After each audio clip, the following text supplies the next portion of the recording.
Good evening. We begin with developing news on our vaccine program. Health officials have confirmed a likely link between AstraZeneca and a Melbourne man in hospital with blood clots. But the scare isn't enough to stop Australia's rollout, with doctors arguing the risk of COVID illness far outweighs any side effects.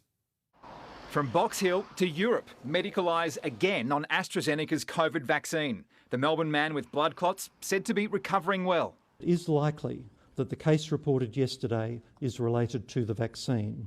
In the UK, 7 people who had the jab have died from clots. Side effect or coincidence? Doctors say it's not reason enough to avoid the vaccine. I acknowledge that these reports lead to uncertainty and anxiety, and we will continue to provide more information to you as soon as we have it available.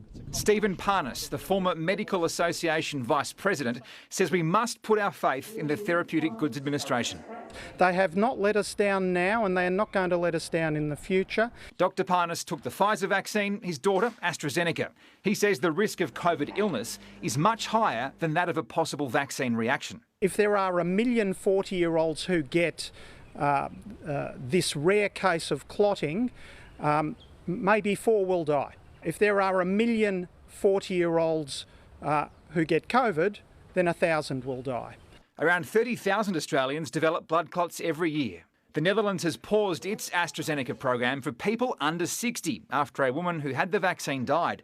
But the European regulator insists there's no evidence to support restricting AstraZeneca. Well, I got a text from my driver this morning, who usually drives me. I'm a very fortunate individual that has somebody to drive me, and as he said, he's just had the vaccine and it's bonza. 2 weeks into the second phase of the vaccine rollout, Australia sits at about 800,000 doses administered, but there are still more than 14 million people to go in this particular bracket alone.